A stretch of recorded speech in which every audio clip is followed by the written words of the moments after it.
네, 하나님께서 우리에게 주시는 말씀은 여호수아입니다. 여호수아 7장 13절입니다. 네, 여호수아 7장 13절. 네, 다 같이 한 목소리로 읽도록 하겠습니다. 여호수아 7장 13절 시작.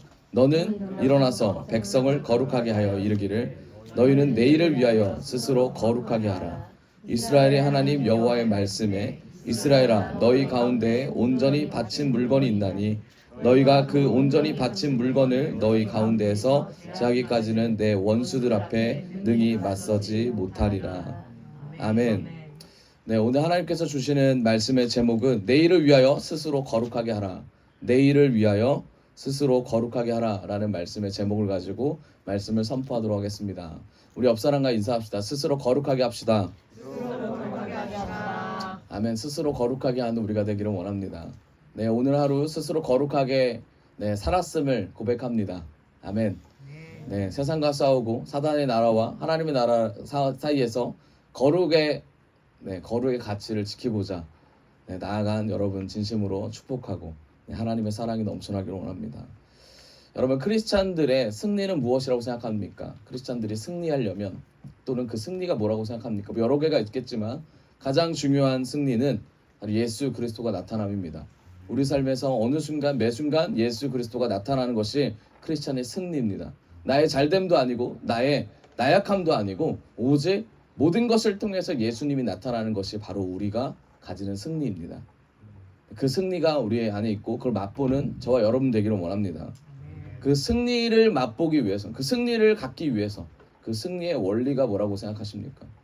성경은 여러 가지 원리를 말하는데 예수 그리스도로 만족하는 삶, 예수 그리스도가 우리 안에 나타나는 삶을 살기 위한 바로 그 원리는 그 어떠한 조건과 어떠한 나됨이 아니라 그 조건은 바로 성결과 순종이라고 말하고 있습니다.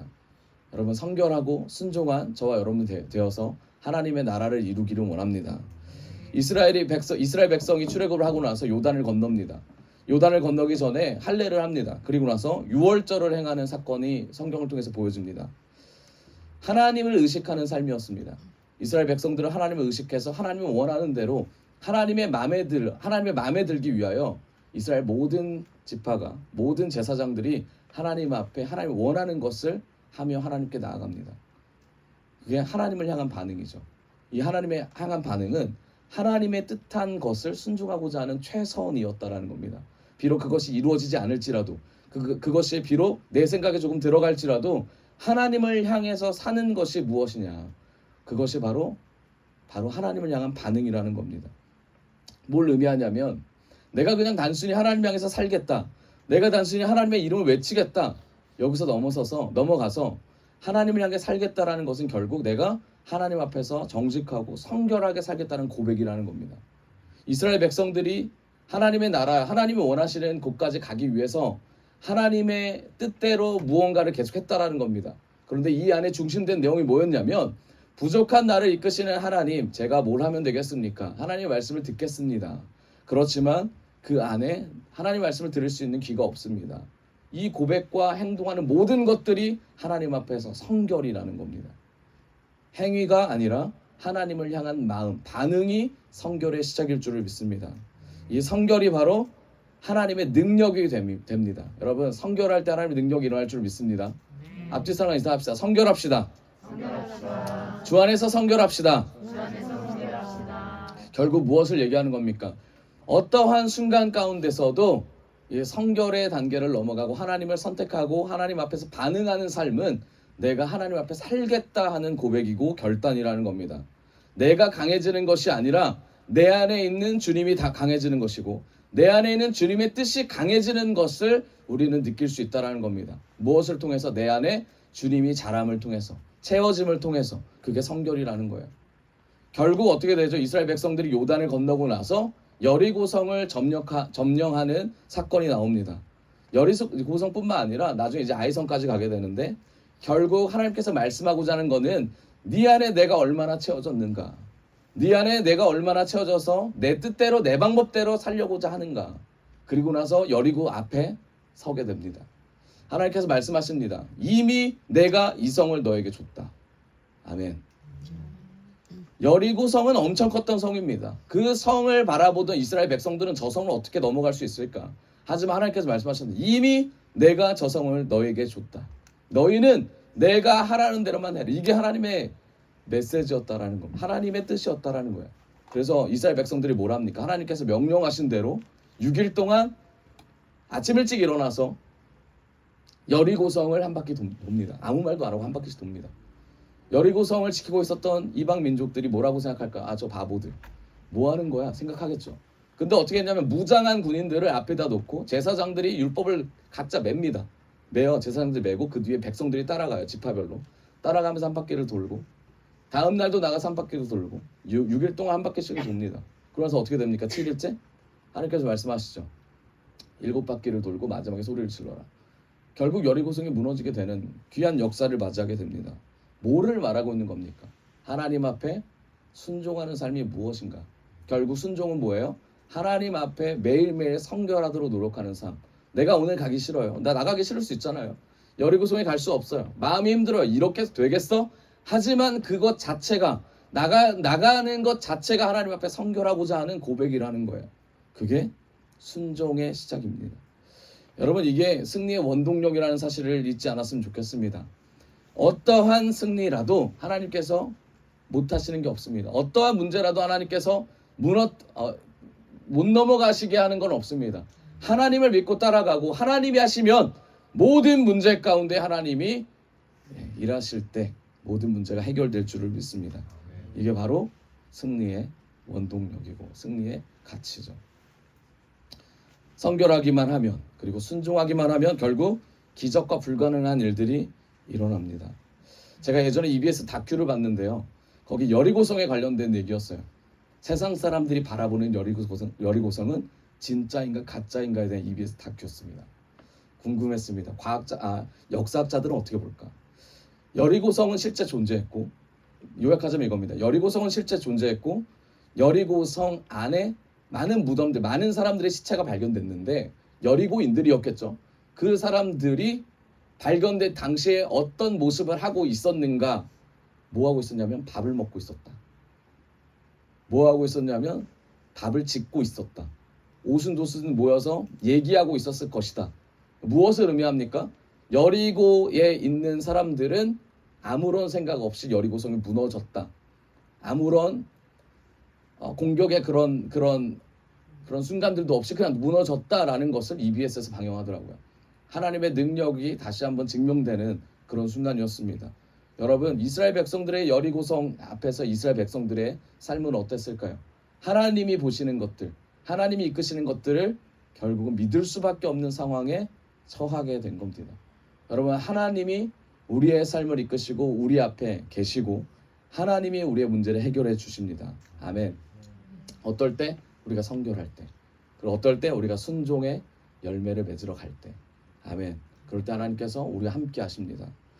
그런데 오늘 방금 우리가 읽었던 이 7장의 내용에 조금 살펴볼 만한 것들이 있습니다.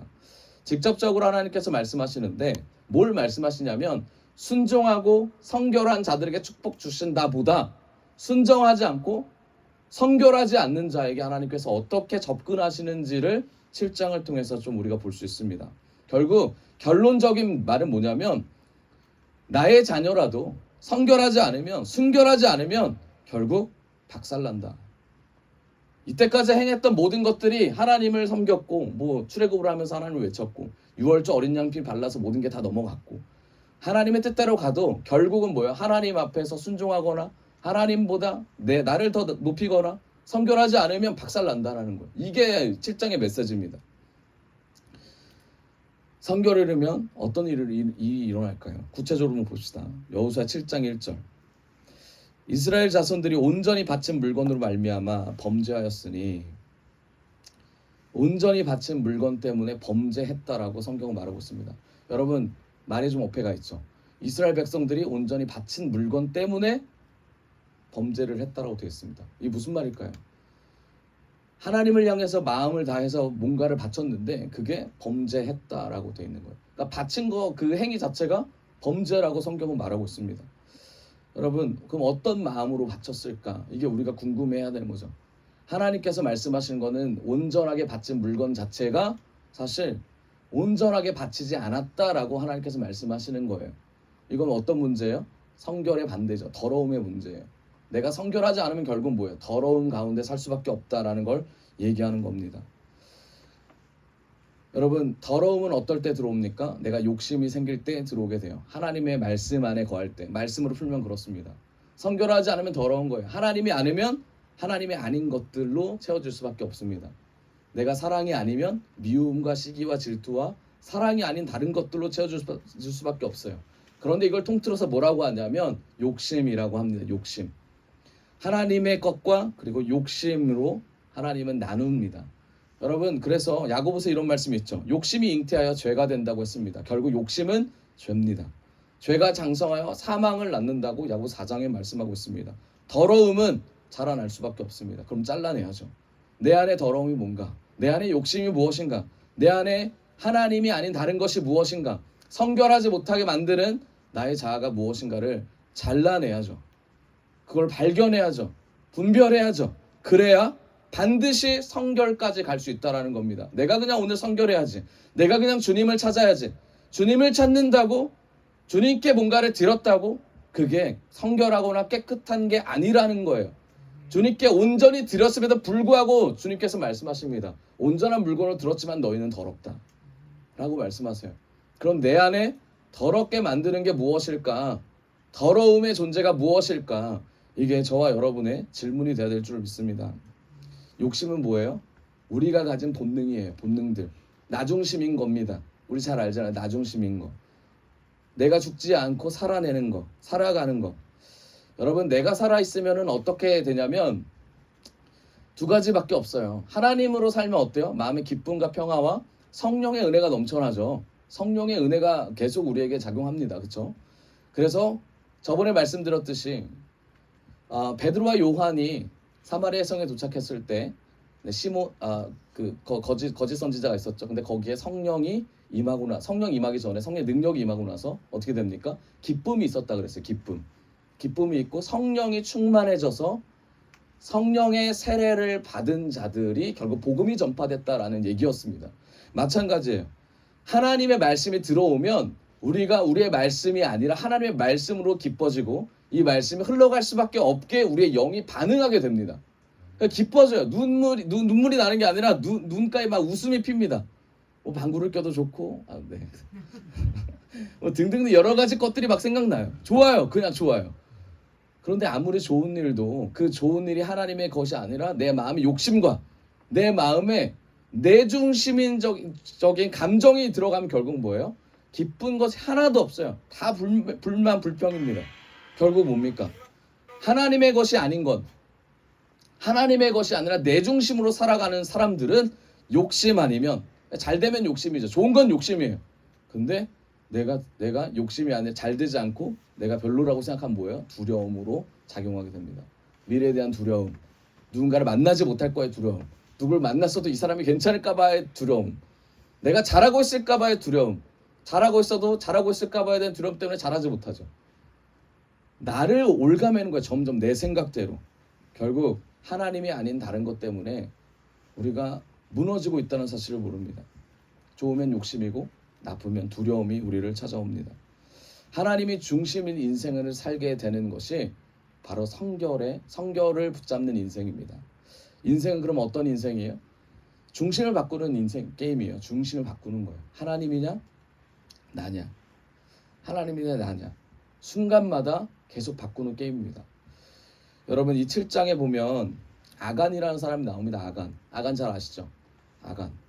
이 아간이라는 사람이 도적질하는 내용이 나와요. 근데 여러분, 아간이 누굴까요? 아간이 그냥 도적질하는 사람이었을까요? 물론 그렇습니다. 근데 아간은 당시에 보면 굉장히 유망주였어요. 유망주. 괜찮은 남자였다라는 거예요. 괜찮은 사람이었고 아간의 집안이 되게 좋았습니다. 여호수아 7장 1절 중간을 보면 유다 지파 세라의 증손 삽디의 손자 갈미의 아들 아간이 온전히 바친 물건을 가졌습니다 라고 성경에 나와 있어요. 여기서 조상을 4대나 설명합니다. 4대나 설명할 정도로 조상이 빵빵했다는 얘기예요. 이스라엘 백성 모두가 유다 지파였던 모두가 이 4명의 조상들을 다 알고 있었다라는 거고 마지막에 12지파 사람들도 이 4명을 알고 있다라는 거예요. 그럼 얼마나 유명한 사람들이었을까요? 그런데 이 집안에 누가 있어요? 아간이 속해 있었다라는 거예요. 결국 반대로 말하면 뭡니까? 아무리 좋은 집안이고 아무리 유명하고 아무리 하나님을 잘 섬겨도 가문이 주는 그 영광은 결국 죄를 이길 수 없다.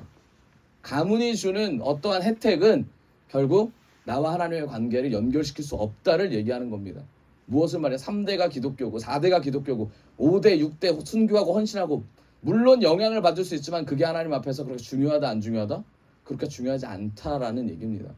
결국 나와 하나님의 관계가 엄청나게 중요하다라는 것을 보여줍니다. 그래서 아간의 스토리에서 여러분 우리가 봐야 될 건 뭐냐면 하나님이 아간을 버렸냐 버리지 않았냐를 우리가 좀 초점을 맞춰서 가야 돼요. 아간의 스토리를 보면은 4명이 나오기 전까지 제비를 뽑습니다. 하나님께서 제비를 뽑아요. 너네가 왜 잘못했는지 아느냐라고 할 때 하나님께 제비를 뽑아라 라고 해서 제비를 뽑는데 제비를 뽑을 때마다 지파를 뽑습니다. 유다 지파고 누구의 아들, 누구의 손자, 누구 해가지고 결국 몇 번까지 가면 4번까지 갑니다. 하나님께서 기회를 4번이나 주신 이유가 무엇이었을까요? 4번을 주는 이유는 하나님이 이 백성을 아간에게 회개할 수 있는 기회를 주고자 함이었습니다. 결국 뭡니까? 아간에게도 성결할 수 있는 기회를 주고자 한 하나님의 사인이었다는 겁니다. 여호수아 7장 16절입니다. 이에 여호수아가 아침 일찍 일어나서 이스라엘을 그의 지파대로 가까이 나아오게 하였더니 유다 지파가 뽑혔고 다음 절 유다 족속을 가까이 나오게 하였더니 세라 족속이 뽑혔고 세라 족속의 각 남자를 가까이 나오게 하였더니 삽디가 뽑혔고 다음 절입니다. 삽디의 가족 각 남자를 가까이 나오게 하였더니 유다 지파 세라의 증손이요 삽디의 손자여 갈미의 아들인 아간이 뽑혔더라. 아멘. 여러분 아간이 뽑히기까지 과정이 있었다라는 겁니다. 여러분 마찬가지예요. 저와 여러분이 하나님 앞에 범죄를 했다고 칩시다. 우리가 알아요. 근데 우리가 하나님 앞에 범죄를 했지만 그 범죄를 숨기고자 하는 우리의 속성이 있다라는 거예요. 나중심인 속성. 그런데 그 속성을 하나님이 아십니다. 그리고 하나님께서 뭐라고 하시냐면 내가 다 알아. 내가 다 알고 있는데 너에게 기회를 줄게. 네 속성을 고백해봐 하면서 하나님이 점점 우리에게 다가오시는 거죠. 그 내용입니다. 결국 뭐예요? 내가 너를 뽑아가지고 뭐 어떻게 할 게가 아니라 이 영혼까지도 하나님이 보신다라는 거예요. 하나님의 사랑이 아니겠습니까? 아간까지도. 아간이 훔친 물건을 잘 아시죠? 아간이 훔친 거는 그냥 좀도둑이 아니었어요. 아간이 훔친 거는 굉장한 거였습니다. 여리고성 진멸하고 나서 하나님이 다 죽이라 그랬는데 다 없애라고 했는데 그 중에 좋은 걸 취했어요. 뭐 은도 취하고 금도 취하고 그 다음에 거기서 가장 좋아 보이는 외투를 가져갔습니다. 그러면서 나중에 그게 사실 그 외투가 어떤 외투였냐면 거기서 입고 다닐 수 있는 외투는 아니었어요. 너무 화려했기 때문에 입고 다닐 수 있는 외투는 아니었습니다. 다 장막에 숨겨두죠. 지금으로 한 사람 한 30억 정도 됐다고 해요. 여러분 그런데 욕심이 결국은 뭐예요? 내가 갖고 있는 것만으로 만족의 삶을 살게 만든다라는 거예요. 내가 누리지 못하고 내가 갖고 있는 것만으로 나의 만족을 채워주는 게 바로 욕심이라는 거예요. 바꿔 말하면 뭐예요? 내가 가지지 못한 걸 저 사람이 가지지 않았으면 하는 마음도 욕심이라는 거예요. 하나님 앞에서 범죄라는 겁니다. 내가 저 사람이랑 비교했을 때 저 사람 좀 잘 되는 것 같아요. 그럼 저 사람이 가지지 않았으면 좋겠다는 그 마음이 드는 그 순간 하나님이 누굴 봐요? 나를 본다라는 거예요. 나. 왜냐하면 그 속성이 아간의 속성이라는 거예요. 하나님은 다 진멸하라, 다 없애라 그랬어요. 왜냐하면 그것 또한 내 거니까. 근데 하나님이 그렇게 말씀하셨지만 하나님의 은혜로 여리고성이 무너진 걸 봤지만 그리고 자신의 조상들이 섬기는 모습을 보았지만 결국은 아간은 욕심 때문에 모든 것을 버리고 자기를 선택한 순간이 됐다라는 겁니다. 여러분 저와 여러분의 이런 모습이 있지 않겠습니까?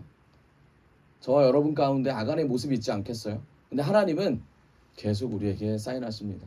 네가 아간임에도 불구하고 아간의 모습임에도 불구하고 돌아와라. 돌아와. 그게 내가 너를 용서해 줄 수 있는 가장 큰 사랑이야. 내가 그게 너를 향한 나의 마음이야. 하나님은 끝까지 우리를 책임지시고 우리를 끝까지 인도하실 줄 믿습니다. 여호수아 7장 21절 내가 노력한 물건 중에 시날산의 아름다운 외투 한 벌, 은 200세겔과 그 무게가 50세겔 되는 금덩이 하나를 보고 탐내어 가져갔나이다. 보소서 이제 그 물건들을 내 장막 가운데 땅속에 감추었는데 은은 그 밑에 있나이다 하더라. 너무 늦었죠. 너무 늦었어요. 하나님께서는 아간의 범죄를 통하여 아간이 돌아오기를 바랬고, 그리고 그 범죄를 통해 이스라엘이 바뀌기를 원하셨습니다. 그래서 하나님은 아간 한 사람을 가지고 이스라엘 전체라고 말씀하십니다. 아간 한 사람의 범죄가 이스라엘 전체의 범죄라고 말씀하세요. 여러분 좀 아이러니하지 않으세요? 아간 한 사람이 범죄했는데 왜 이스라엘 전체를 하나님께서 뭐라고 하실까? 이스라엘 전체는 순종했잖아요. 여리고 앞에서 순종했고 진멸하기 위해서 노력했잖아요. 근데 왜 아간 때문에 이스라엘 백성이 다 진멸의 대상이 됐을까? 여기에 놀라운 하나님의 사랑이 들어있고 하나님의 계획이 있습니다. 여호수아 7장 1절에 보면 아간이 온전히 바친 물건, 뒷절입니다. 아간이 온전히 바친 물건을 가졌습니다. 7장 1절 뒷부분이에요. 여호와께서 이스라엘 자손에게 진노하시니라. 지금 방금 제가 말씀드렸던 내용입니다. 하나님은 말씀하세요. 개인의 범죄가 아니라 공동체의 범죄다. 개인이 이렇게 하는데 공동체가 몰랐냐? 너네도 공범 아니야? 이걸까요? 하나님의 시각은 그렇지 않습니다. 여러분, 그렇기 때문에 교회에 대한 얘기가 나옵니다. 교회에 대한 얘기가 나와요. 한 사람이 전체에 영향을 주는 사건입니다. 아간 한 사람 때문에 이스라엘 백성이 영향을 받는 사건이라는 거예요. 반대입니다. 이스라엘 백성들 때문에 아간이 영향을 받은 거예요. 하나님은 그렇게 보고 계십니다. 뭘 의미하냐면 제일 약한 게 공동체의 전체라는 거예요. 무슨 말인지 아시겠어요? 제일 약한 게 그 공동체의 전체예요. 공동체의 의미는 뭐냐면 공동체에서 내가 나아가겠다. 다른 이들은 나를 받쳐주는 서포터다가 아니라 공동체는 다 같이 함께 한 목적을 향해 가는 거예요. 우리의 공동체는 뭐예요? 예수 그리스도죠. 하나님의 나라죠. 전도와 선교고 하나님 뜻대로 살고자 하는 우리 공동체 교회란 말입니다. 교회 공동체가 바라는 거는 하나님의 뜻이 이 땅에 이루어지는 것을 보는 거예요. 그리고 그 뜻대로 살고자 하는 나의 고백이 바로 교회 공동체예요. 그렇기 때문에 예배 때 나와서 뭐라 그래요? 하나님, 제가 연약한 존재입니다를 고백하는 거예요. 나와서 같이 서로가 연약함을 서로 보고 위로해 주는 게 바로 예배라는 거예요. 그러면서 하나님을 높이는 순간이에요.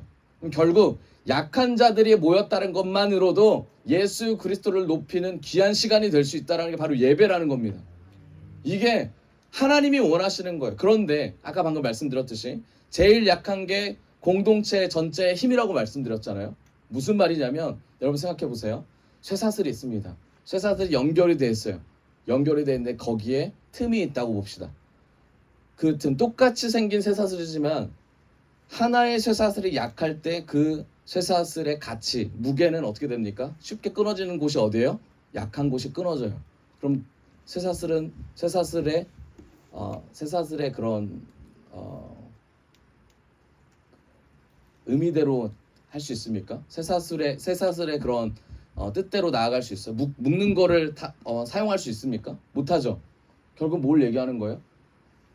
한 사람의 그 약함 때문에 공동체 전체가 무너진다는 겁니다. 그걸 의미하는 거예요. 카드탑 여러분 아시죠? 카드탑도 어때요? 똑같은 카드를 쌓아가지고 결국 탑을 만드는 겁니다. 하나의 탑이 무너지면, 하나의 카드가 무너지면 어떻게 됩니까? 전체가 무너집니다. 도미노도 마찬가지죠. 똑같은 걸 세우는 거예요. 한 곳이 쓰러지면 어떻게 돼요? 다 무너질 수밖에 없는 가장 약한 것이 그 공동체의 전체라는 얘기예요. 여러분, 그러면 우리가 생각해 봐야죠. 나는 공동체의 약함인가 아닌가를 생각해 봐야 됩니다. 하나님은 공동체를 주셨고 교회를 주셨다는 의미는 내가 공동체와 교회 안에서 성장하기를 바라십니다. 성숙하기를 원하세요. 홀로 떨어져 있으면 아간이 될 수 있습니다. 홀로 떨어져 있고 다른 생각을 먹고 있고 하나님의 말씀에 공동체 가운데 하나님이 원하시는 것보다 내가 원하는 대로 나아가고자 내 뜻이 더 우선적인 그런 생활과 삶을 산다면 결국 하나님을 아무리 섬겨도 하나님의 공동체를 무너뜨리는 자라고 생각하십니다. 우리가 약한 고리가 되지 않도록 하나님 앞에 서기를 원합니다. 아간의 메시지가 그거예요. 그렇게 서는 사람이 바로 성결한 자예요. 중심을 드리는 자입니다. 힘이 있다고 강한 게 아니에요. 힘이 있다고 강한 게 아닙니다. 여러분, 하나님의 힘은 하나님을 믿는 거, 하나님의 뜻대로 나아가는 거. 여러분, 그게 바로 깨끗함이죠. 깨끗함은 뭐예요? 하나님을 더 쫓아가는 삶을 고백하는 게 바로 깨끗함이에요. 아멘. 예수님께서 말씀하셨습니다. 마음이 성결한 자는 복이 있다고 말씀하셨어요. 그 마음이 성결한 자, 복이 있다고 하셨는데 그 복이 있는 자는 뭘 볼 수 있냐면 하나님을 볼 수 있다고 되어 있습니다. 깨끗한 자는 뭘 볼 수 있어요? 하나님을 볼 수 있어요. 성결한 자는 하나님을 볼 수 있어요. 그게 뭐냐면 바로 임재입니다. 여러분, 임재라는 건 하나님을 내가 초청한다고 해서 되는 게 아니에요. 내 마음이 얼마나 주를 향해서 깨끗해지는가, 내가 얼마나 더러움이 없어지는가, 하나님으로 내 마음이 성장하는가. 결국 하나님을 보시는 거는 기준은 그거예요. 성결한 자냐, 그렇지 않은 자냐. 여러분, 성결한 자가 되기를 원합니다. 하나님이 원하시는 대로 나아가기를 원합니다.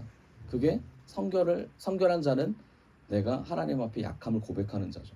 고린도서 12장 9절에 나에게 이르시기를 내 은혜가 내게 족하도다. 이는 내 능력이 약한 데서 온전하여 짐이라 하신지라. 그러므로 도리어 크게 기뻐함으로 나의 여러 약한 것들에 대하여 자랑하리니 이는 그리스도의 능력이 내게 머물게 하려 함이라. 아멘. 바울의 고백입니다. 내 능력이 약한 데서 온전하여 진다라고 말하고 있습니다. 여러분, 그 어떠한 강함과 그 어떠한 우리의 능력으로 강해질 수가 없습니다. 오직 약함 때문에 강해지는 겁니다. 약함 때문에. 그게 하나님이 원하시는 겁니다. 깨끗해지길 원합니다. 그래서 이 7장에 계속 하는 내용은 성결해지고 순종하라, 그리고 깨끗하고 거룩하고 정결하라를 계속 얘기하고 있습니다. 여호수아가 말합니다. 7장 13절, 오늘 본문이죠.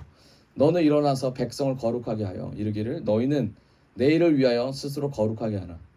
이스라엘 하나님 여호와의 말씀에 이스라엘아 너희 가운데 온전히 바친 물건이 있나니 너희가 그 온전히 바친 물건을 너희 가운데에서 제하기까지는 내 원수들 앞에 등이 맞서지 못하리라.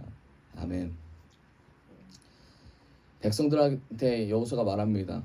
스스로 내일을 위하여 스스로 거룩하라라고 말합니다. 여러분, 내일도 하나님이 허락해 주십니다.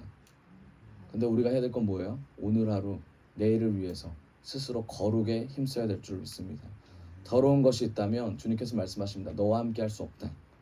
우리에게 계속 말씀하시는 내용은 오염을 제거하라는 거예요. 오염을 제거하라. 나에게 있는 묵은 때를 제거하라. 그러면서 여러분, 7장에 아간에 대한 얘기가 계속 나오죠. 아간에 대한 내용이 나옵니다. 그럼 결과적으로 아간으로 인해서 이스라엘 백성들이 범죄했다고 하나님 말씀하십니다. 여러분, 아간은 어떻게 됐을까요? 아간은 하나님 앞에 범죄해서 결국은 범죄에 대한 보응을 받습니다. 대가를 받아요. 아간과 아간의 집안 모든 사람들은 다 끌려 나옵니다. 그래서 불태우고 가지고 있던 모든 것들, 소와 낙이 다 아간의 것들 다 가지고 나와가지고 다 없애버려요. 하나님의 심판이죠. 진노죠. 한 사람으로 인하여 죄가 들어오는 것을 막고자 하는 하나님의 또 다른 사랑입니다. 이게 공이죠. 하나님의 정의이고, 여러분, 우리가 죄를 범한다면 하나님은 우리의 죄를 용서하시고 우리가 회개할 때 용서하시고 하나님이 우리를 품어주십니다. 하지만 죄에 대한 보응은 반드시 있습니다. 그 보응은 우리가 상상할 수 없는 만큼의 죄의 대가를 가져야 돼요. 근데 가장 큰 대가는 뭐였어요? 죽음이었다라는 거예요. 사망이에요. 그렇지만 그 사망은 예수 그리스도가 이기셨다라는 겁니다. 이게 복음이에요. 사망을 이겼기 때문에 우리는 예수 그리스도 그 한 분만으로 천국을 갈 수 있는 하나님의 자녀된 권세를 누릴 수 있습니다. 아멘. 권세를 누렸다라는 건 결국 하나님이 말씀하시는 모든 것들을 행할 수 있는 권세가 같이 따라왔다라는 거예요. 그 하늘의 권세죠. 그걸 우리가 모르고 계속 우리는 죽은 자로서 살아가는 거예요. 왜 그렇습니까? 사단은 계속 미혹을 줍니다. 너는 메인바 인생이야. 너는 죄를 졌어. 사망으로 가야 돼. 죽어야 돼. 그래서 우리에게 죄책감을 주고 우리에게 부족함을 줍니다. 약함을 심어줘요. 약함 가운데 강함이 나올 수 없다라고 말해줍니다. 그런데 여러분, 우리는 알죠. 무엇이 진짜 강함입니까? 약함 가운데 예수를 붙잡는 것이 진짜 강함이라는 거예요. 십자가의 능력이라는 겁니다. 아간을 통하여 이거를 주님께서 말씀하고자 하는 거예요. 진짜 강함이 뭐냐? 진짜 강함이 뭐냐? 성결이지 않냐? 여호수아야 들어라. 진짜 강함이 뭐냐? 네가 어렵겠지만 잘라내야 되는 거 아니냐? 여러분 성결은 뭐야? 가치 있는 것을 왜 가치 없는 것을 버리는 것부터 시작이에요. 계속 버리십시오. 나는 내가 제일 가치 있다고 생각해요. 그렇기 때문에 나를 드러냅니다. 하지만 성경과 주님은 말씀하세요. 너보다 더 가치 있는 게 있다. 최고의 가치인 예수 그리스도가 있다. 그 가치가 우리 안에 들어왔을 때 우리의 가치들이 사라집니다. 없애야 돼요. 예수 그리스도의 가치로 살아나는 저와 여러분 되기를 원합니다. 여러분 예수 그리스도를 향한 가치를 가진 자가 누구였을까요? 그러면 누구를 비교하면서 설명할까요? 누구를 위하여 누구 때문에 나아갈까요? 여러분 아간은 7장에 나옵니다. 여리고성을 점령하기 이전에 이미 여리고 정탐꾼이 있었습니다. 정탐꾼이 누구의 도움을 받습니까? 기생 라합의 도움을 받습니다. 여러분 기생 라합과 누구를 비교해요? 아간을 비교하는 거예요. 성경은 그걸 비교합니다. 기생 라합은 이방인이었습니다. 여리고 사람이었어요.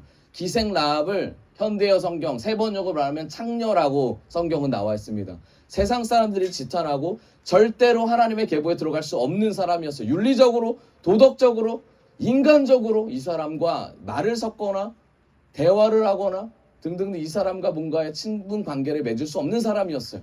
이 사람뿐만이었겠습니까? 이 사람의 가족도 안 봐도 뻔한 얘기였다라는 거예요. 그런데 이 사람이 여리고 사람으로서 유일하게 살아남은 사람이었습니다. 왜 그랬을까요? 살아남았다는 건 뭐예요? 하나님의 은혜가 임했다라는 거예요. 왜 그랬을까요? 아간은 죽이고 아간은 말씀드렸잖아요. 4대 오는 가장 유명한 집안이었고 유다 지파 가장 강력한 집안이었습니다. 유다 지파. 그 지파와 이 라합과 왜 비교를 하면서 성경은 풀어갈까요? 여러분 결국 정답은 하나죠. 뭐예요? 예수 그리스도의 약속을 믿는 자. 예수를 쫓아가기를 원하는 자. 하나님의 능력을 아는 자. 그거를 소망하는 자. 품는 자. 그게 성결의 힘이라는 거예요. 그런 사람에게 하나님께서 은혜를 주십니다. 하나님께서 복음을 주세요.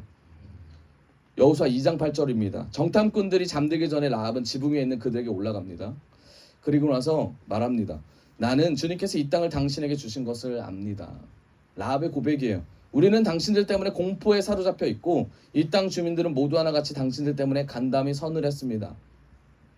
라합은 어떤 사람입니까? 하나님의 사람들이 누군지를 아는 사람들이었어요. 분별할 수 있는 사람이었다라는 겁니다. 그리고 하나님이 누구신지를 아는 사람이었어요. 근데 그 하나님은 어떤 하나님이에요? 출애굽을 시키신 전능하신 하나님이에요. 그럼 바꿔 말하면 기생으로 살고 있고 창녀로 살고 있지만 내 인생을 바꿔주실 분이 누구다? 하나님이다. 내 집안이 이렇게 형편없고 내가 이렇게 살고 있지만 이 땅에서 내가 실패했을지라도 뭔가 나은 삶이 있지 않을까를 기대한 사람이 바로 누구다? 라합이었다라는 거예요. 2장 11절 위로는 하늘에서 아래로는 땅 위에서 과연 주 당신들의 하나님만이 참 하나님이십니다. 이게 라합의 고백이에요. 라합이 하나님을 선포하고 있습니다. 하나님을 참 하나님이라고 선포하고 있어요. 12절 내가 당신들에게 은혜를 베풀었으니 이제 당신들도 내 아버지의 집안에 은혜를 베푸시겠다고 누구 앞에서 맹세하래요? 주님 앞에서 맹세하고 그것을 지키겠다는 확실한 징표를 나에게 주십시오. 아멘. 라합이 계속 처음부터 끝까지 말하고자 하는 내용은 나는 하나님을 믿고 있다. 너네도 하나님을 믿고 있냐? 하나님 앞에서 우리가 고백해보자. 약속해보자. 하나님 안에서 만나보자. 이겁니다. 여러분 어떤 관계를 맺든지 어떤 과정을 거치든지 하나님 안에서 하기를 원합니다. 그럴 때 하나님이 책임지신다라는 거예요. 하나님의 뜻으로 갔지만 그게 안 될 수 있어요. 하나님의 뜻의 응답을 받아서 갔어요. 말씀을 들었어요. 최선을 다해서 내가 결정했지만 그게 안 될 수 있다. 망할 수도 있어요. 망하는 길일 수도 있어요. 그런데 이 땅에서 망했지만 이 땅에서 망한 걸로 망한 게 아니라는 거예요. 하나님이 책임지시는 거는 망한 게 아닙니다. 여리고성에 들어갔던 결국 여리고성 점령됐어요. 그리고 여리고성 무너졌습니다. 생각해보세요. 자기가 살던 자기의 추억이 있었던 자기의 친구들이 있었던 자기의 관계를 맺었던 이 라합의 모든 관계들이 다 죽고 없어요. 아무것도 없어요. 남아있는 것도 없고요. 갈 데도 없어요. 그리고 확실한 건 진짜 이 사람들이 와서 나를 살릴까? 나를 죽이진 않을까? 여러분 이런 염려가 분명 있었을 거예요. 그런데 이 사람에게 이 라합에게 어떤 믿음이 있었어요? 하나님이 뭐다? 참 하나님이다라는 믿음이 있었어요. 여러분, 우리가 처해진 환경이 어려울 수 있고 나아갈 힘이 없을 수 있어요. 매번 무너질 수 있어요. 아, 내가 정말 잘 가는 건가? 이게 맞는 건가? 여러분, 하나님께 질문하세요. 그러면서 여러분 선포해 보세요. 참 하나님이신 하나님을 믿습니다. 그 누가 뭐라 해도, 하나님, 내 주변이 다 망해도, 다 없어져도 하나님, 나를 살리실 분은 주님이십니다. 하나님, 도와주십시오. 이게 라합의 고백이었다고요. 그래서 결국은 주님 앞에서 맹세를 하게 됩니다. 히브리서 11장 31절에 라합에 대해서 설명합니다. 믿음으로 기생 라합은 여리고성을 정탐하러 온 이스라엘 사람들을 친절하게 도와주어 순종치 않던 사람들이 멸망당할 때 구원을 받았습니다. 라고 말하고 있어요. 여러분, 기생 라합이 구원을 받았던 이유가 뭘까요? 이유가 뭘까요? 지금까지 설명해 드렸잖아요. 그럼 이유가 뭐예요? 참 하나님을 선포했기 때문에 구원을 받았다라는 거죠. 근데 많은 사람들은 오해를 해요. 뭐라고 오해하냐면 도와줬기 때문에. 이게 세상 사람이 바라보는 관점이에요. 제가 나한테 좋은 걸 주는 거, 제가 나를 도와주는 이유는 내가 쟤를 도와줬으니까. 10년 전에 도와줬고 5년 전에 도와줬고. 여러분, 그렇지 않아요. 사람의 마음이 변할 수 있어요. 그게 부모일지라도 바뀔 수 있어요. 그게 자식일지라도 바뀔 수 있어요. 변할 수 있어요. 때에 따라서 바뀔 수 있어요. 그러니까 뉴스에도 많이 나오잖아요. 내용들이. 칼부림 왜 납니까? 다 이런 내용들이에요. 그렇지만 하나님을 선택하고 하나님을 믿고 나아간다면, 결국 이 믿음으로 하나님을 선포한다면 바뀔 수가 없는 내용이라는 거예요. 믿음으로 순종한 라합이라는 거죠. 그런데 믿음으로 순종한 사람이 있고 믿음으로 순종하지 않는 사람도 있어요. 그리고 믿음 없이 순종하는 사람도 있습니다. 또 믿음 없이 순종까지 안 하는 사람이 있어요. 결국 4단계죠. 다시 말씀드립니다. 믿음으로 순종하는 사람, 믿음으로 순종하지 않는 사람, 믿음 없이 순종하는 사람, 믿음 없이 순종도 안 하는 사람. 5개, 4개인데. 그래서 4개. 여러분, 이 4가지에 우리는 어디 있을까요? 라합은 말합니다. 믿음으로 순종한 사람이었어요. 믿음 없이 순종하지 맙시다. 믿음 없이 나아가지 맙시다. 믿음 없이 나아가는 너무 많아요. 믿음 없이 나아가는 사람 아간이잖아요. 또 믿음 없이 순종하지 않은 사람 아간이잖아요. 결국 다 죽을 수밖에 없다라는 겁니다. 그리고 나서 라합이 고백해 뭐라고 하냐면 2장 13절, 자기만 살려달라고 안 합니다. 그리고 나의 부모와 형제 자매들과 그들에게 속한 모든 식구를 살려주시고 죽지 않도록 우리의 생명을 구하여 주십시오. 아멘. 라합이 원하는 건 뭐였어요? 나의 생명을 구해 주십시오. 나의 생명은 누구에게 달려있다? 하나님께 달려있다. 구원은 생명이 구해지는 사건이에요. 여러분, 이 구원의 사건이 우리에게 있기를 원합니다. 여호수아 2장 18절, 그래서 정탐꾼들이 얘기합니다. 이렇게 합시다. 여기 홍색줄이 있으니 우리가 이 땅으로 들어올 때에 당신이 우리를 달아내렸던 그 창문에 이 홍색줄을 메어두시오. 그리고 당신의 아버지와 어머니와 오라버니들과 집안의 모든 식구를 다 당신의 집에 모여있게 하시오. 여러분, 여기까지는 우리가 참 하나님을 고백하면서 얘기할 수 있어요. 근데 홍색실을 얘기하는 정탐꾼들 뭘 얘기합니까? 홍색실 뭘 나타내요? 예수피를 나타내는 거죠. 예수피. 여러분, 진짜는 증거를 들이대야 돼요. 진짜는 증거를 보여줘야 돼요. 우리가 아무리 약속을 했어도 진짜는 우리의 약속이 아니에요. 진짜는 우리의 친함이 아니에요. 우리의 형제적인 피가 아니에요. 뭐예요? 진짜는 예수 피라는 거예요. 보혈의 능력이라는 겁니다. 그리고 그래야 나의 구원뿐만 아니라 그 집안에 있는 모든 사람들이 구원받는 은혜를 맛볼 수 있다는 거예요. 이게 어디 나와요? 6월절에 이스라엘 백성들이 출애굽할 때 나오죠. 결국 하나님은 나를 통해서 가정을 구원시킨다. 나를 통하여 나의 성결한 마음가짐을 통하여 우리 가정에 구원이 임한다. 이게 하나님의 약속 아니겠습니까? 여러분, 이 약속을 붙잡는 우리가 되길 원합니다. 결국 홍색줄은 예수 그리스도고 그리스도 안에서 하나 되라는 얘기를 하는 거예요. 가족 구성원이 그리스도 안에서 하나 될 수 있도록 네가 준비해라.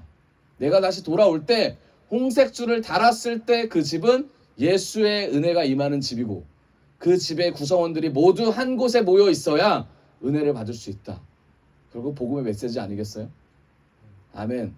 내 혈육입니다. 밖에 있어도 살려주십시오. 이거 아니라는 거예요. 예수 그리스도에 들어와 있는 그게 영적인 공동체, 영적인 하나님의 은혜, 가정, 영적인 하나님의 그런 관계들을 다 나타내는 거죠. 2장 19절. 그러면서 단서를 겁니다. 방금 말씀드렸듯이 누구든지 당신의 집 대문에서 밖으로 나가서 죽으면, 라합에게 말하는 거죠. 그 죽음에 대한 책임은 뭐라 그래요?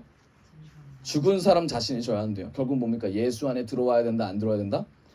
들어와야 된다. 우리는 책임지지 않겠소. 그러나 우리가 당신과 함께 집안에 있는 사람에게 손을 대서 죽으면, 무슨 말이에요? 집안에 있었어요. 모여 있었어요. 예수 피로 모여 있었어요. 그런데 잘 인지를 못해서 가서 여리고 사람이다 하면서 죽였어요. 그럼 그 피는 누구한테 와요? 죽인 사람, 이스라엘 백성한테 온다라고 말하고 있어요. 그 죽음에 대한 책임은 우리가 질 거다. 약속을 하는 거예요. 그리스도에게 속한 자가 누구냐? 그리스도에 속한 자가 누구냐를 물어보는 거예요. 죽음에 대한 책임을 묻습니다. 결국 죽음에 대한 것은 그리스도 안에 거할 때 예수 그리스도 안에서만 해결될 수 있는 문제라는 겁니다. 여호수아 2장 20절. 그러나 당신이 우리가 한 일을 누설하면 당신이 위와 맺은 맹세에 대해 우리는 아무런 책임이 없어. 무슨 말입니까? 구원에 대한 것이 얼마나 귀하고 값진 것인지를 생각해 보라는 거예요. 여러분, 싼 구원이 아니에요. 목숨을 건질 만큼 아주 귀한 비밀이라는 거예요. 이 비밀을 아주 싸게, 아주 값싸게 할 수 있다라는 게 아닙니다. 여러분, 예수님을 나의 구주로 모셨다면 이 예수님을 가장 큰 가치로 여기기를 원합니다. 그러자 라합은 다음 절입니다. 그들의 말대로 하겠다고 대답하고 그들을 보냈다. 그들이 간 뒤에 라합은 홍색줄을 창에 매달았다. 결국 행동하는 신앙을 보여주는 거죠. 붉은 줄을 매달음으로써 예수 그리스도의 보혈의 피, 십자가를 나타내는 거죠.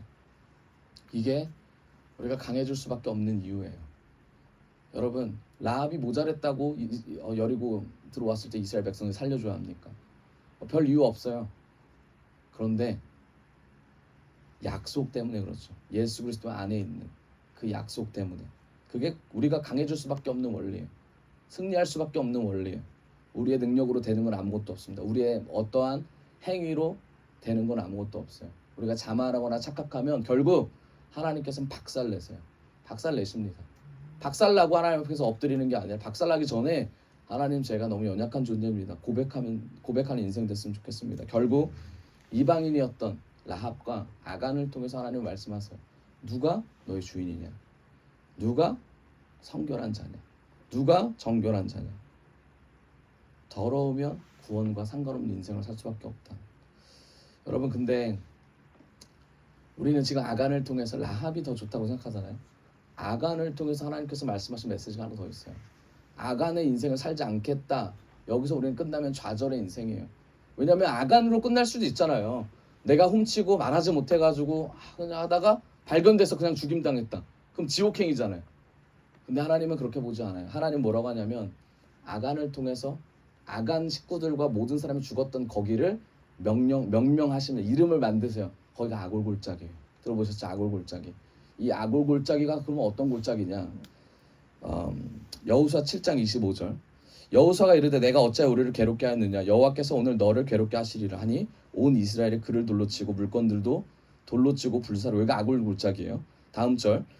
그 위에 돌무더기를 크게 쌓았더니 오늘날까지 있더라. 여호와께서 그의 맹렬한 진노를 그치시니 그러므로 그곳 이름을 오늘까지 아골골짜기에 부르더라. 무슨 말입니까?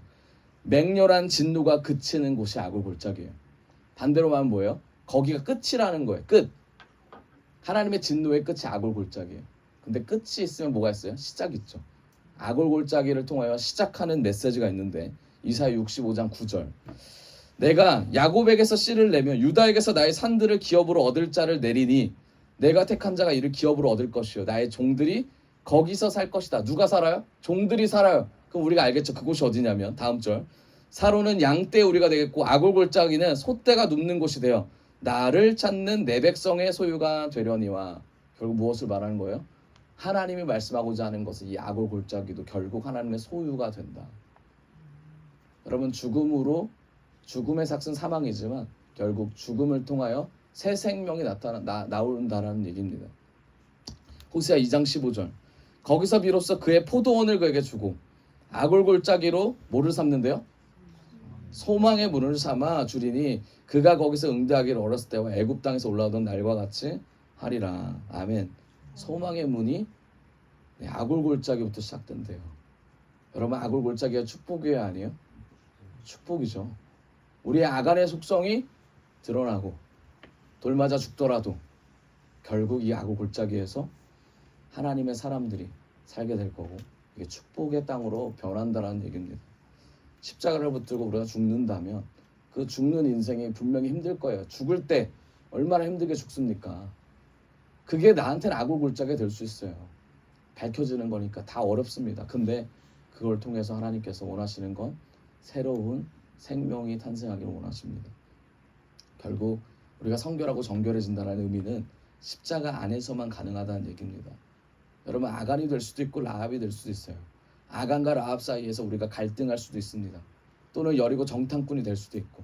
그렇지만 결국 원하는 건 뭐예요? 모두가 알았던 사건들, 하나님의 위대하심, 전능하심, 하나님의 살아계심, 하나님의 나타나심, 결국 하나님 중심 안에서 우리가 나아가야 될 줄 믿습니다. 우리가 앞뒤 사람과 인사합시다. 하나님은 살아계십니다. 아무도 인사합시다. 하나님은 역사하고 계십니다. 아멘. 그런 하나님을 우리가 높이길 원합니다. 우리 이 시간 같이 찬양하면서 나아가겠습니다.